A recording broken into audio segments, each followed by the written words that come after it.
But and we've done a few other things. We did The Substitute. Mhm. We Mhm.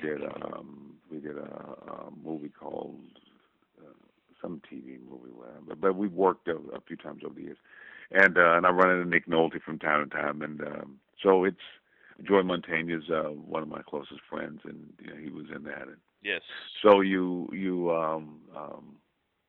yeah, you when you have those experiences, but Sure. that was an important film for me Yeah, it's to such a do. incredible performance. Where did you find Baghdad internally? How did you find that character Well, it internally? was kind of, it's interesting because, like I said, I never got.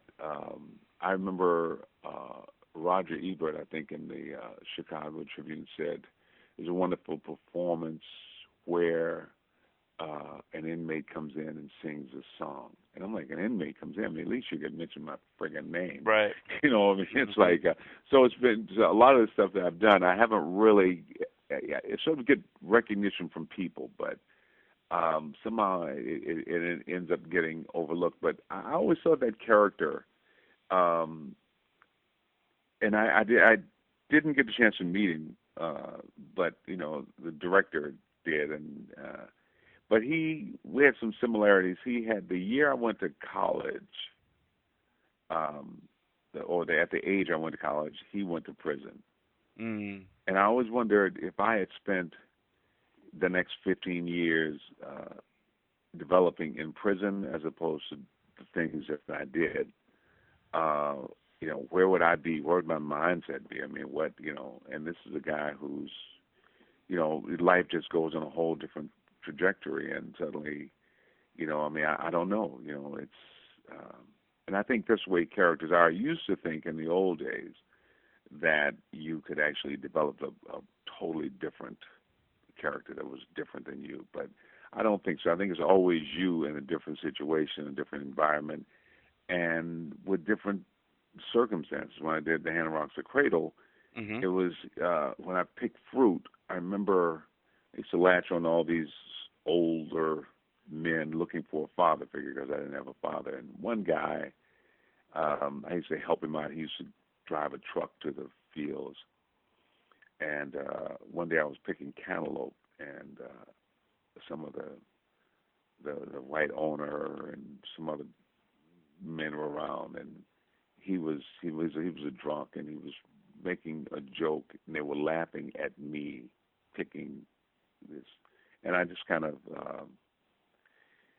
tried to ignore it, and then he kicked me. I don't know if he was trying to show out in front of them, but he kicked me and pretty hard, and I fell back, and I hit my head and sort of went unconscious for a moment. And then when I came to, he was all concerned and whatever. And then I just left. I ended up walking home, which is about 30 miles. But I just didn't ever sort of into that. But I always thought if it had been a more severe injury, because to be mentally disabled, or we used to say retarded, you get stuck at a certain stage. You're perfectly normal, six Right. year old, but that's as far as and so that character, if something similar had happened to him. So you always try to find if my life had been gone this way as Right. opposed to that way. The people who step in and make a difference that sort of not guide you, but show you a way to Mhm. another alternative. And I've always been blessed with those angels or those circumstances. But a lot of the characters you play, they aren't. And so, I just thought the guy in Weeds was, I think he had been sentenced to time, and then he ended up in a fight in prison, and it you know, only extended his time. And I realize now there are certain systems that we've developed that you can get trapped in, and it's almost impossible to get out of. I mean, Right. it's just you just once you're in that system, man, it's I mean, it's a lifetime sentence. I feel that Sure. way about health care and a bunch of other stuff, but the prison system and what those guys went through, and yeah. So anyway, so he kind of came out of that. there's a a particular mm, there's a particular intensity, right, in that character. Like Right. he sort of unravels. So I mean, Yeah. how Yeah. shooting that scene, where he comes out on stage during the play with a gun and Right. Yeah. I mean, Yeah. how challenging was that to? I mean, how did you get that Well, intensity? I had a good friend, a kid I grew up with. Um, I grew up to a certain point. His name was Marvin Black, and he was, when you start school and they ask you, you say your last name first, and he would say Black Marvin, and the kids would laugh, and the That's kids would kind awful. of, yeah, he would, That's it awful. was like, Yeah.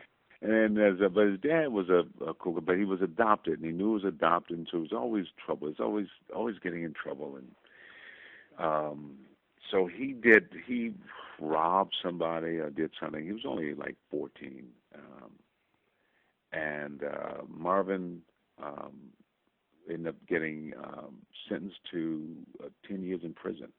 I mean, it was this hard sentence. It was the youngest kid at that time. He was 15 when he was sentenced to go to prison, to adult prison.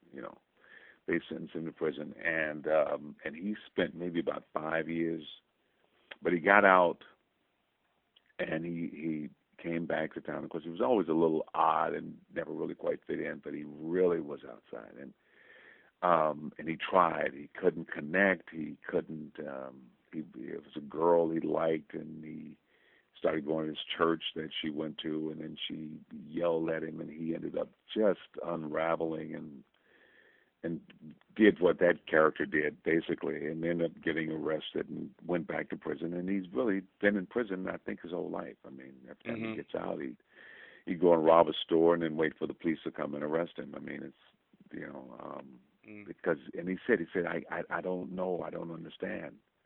I don't understand how I'm supposed to be. I don't understand how I'm, and this guy, he gets this girl who's somebody who he, some fantasy, and she's there, and she accepts him, and then suddenly she's, you know, leaving, and what do you do with that? And he thinks that Nick is screwing her, and so just all that stuff. Where do you put it?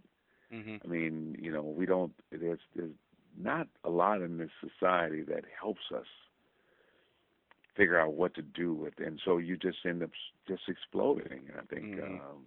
and then feeling bad about it because you didn't mean to go that far. I mean, so it was something very vulnerable about him, and it was something very just not able to cope. And my kids were talking the other day about alcohol, and I'm not a drinker, and I don't, I never got high. It was being in Detroit and seeing all what happened with drugs there was enough to Mhm. just, but I think when you have issues and then you throw in that particular case, the alcohol, um, then you really, you just,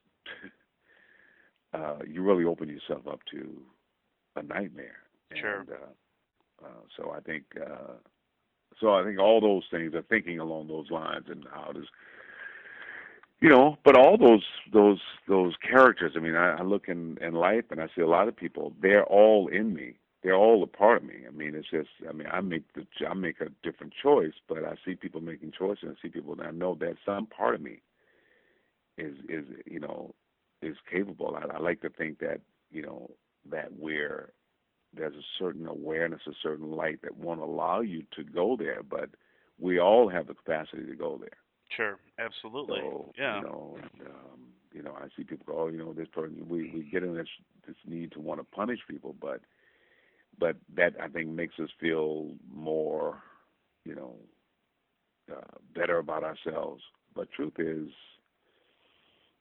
given a few circumstances and conditions, and it's amazing how far we can fall. And, Yeah. Yeah. One of the uh, one of the interesting things you mentioned it a few minutes ago when we talked about Solomon and Hand the Rock to the Cradle, right?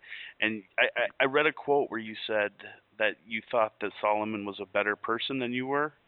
right, yeah, So, I mean, what I wanted to know is like, doing a character like Solomon and then, leaving him behind, like, does any part of him stick with you? And what do you learn in the postmortem playing a character like that that you take on in your actual life later Yeah, I on? think I think it's all sort of there. I think the awareness, my grandmother, who was very religious, was that the Holy Spirit, is with you and it guides you and it's always calling you to a better choice. It's always speaking to you. No matter how dark it gets, it's always there. You may not be able to see it. Mhm.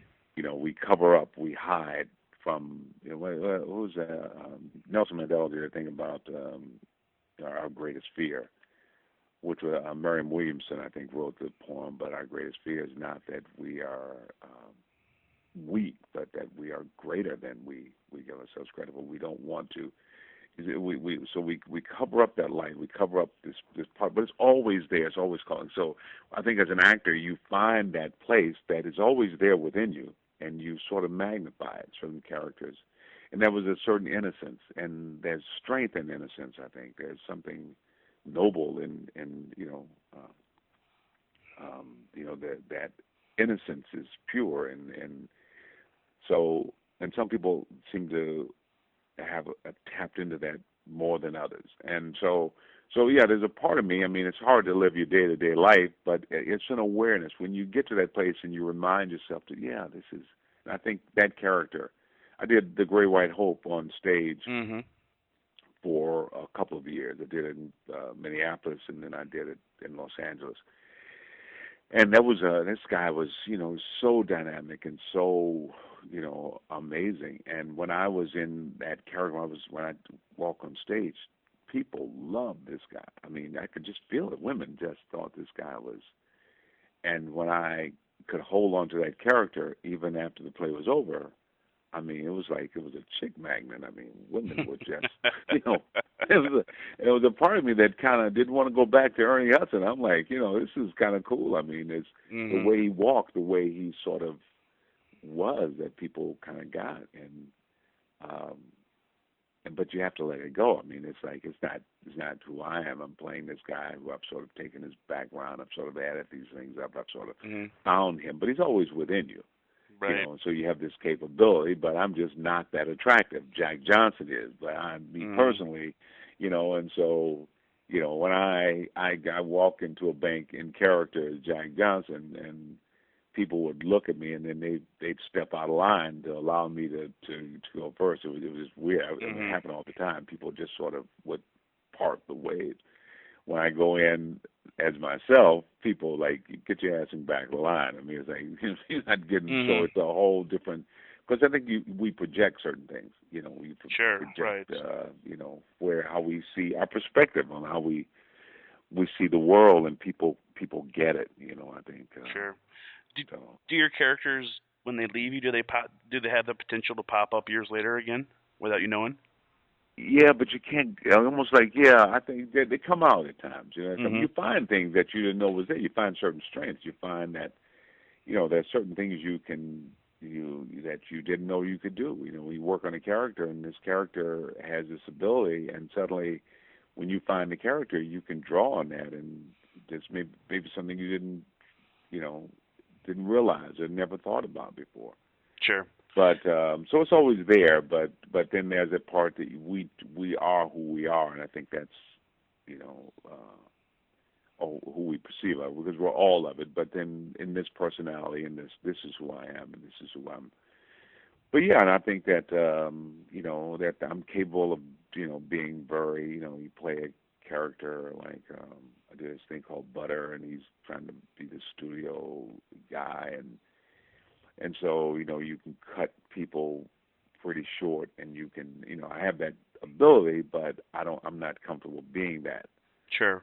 So there's certain things that you could draw, and it pops up sometimes, but Well, that part of right. you I think is always there. Well, so what part of you is? I'm a huge fan of this. It was a thing directed by Rodman Flender. So what part of the Great Zambini is you? Oh yeah, it's funny because it's not funny; it's actually sad.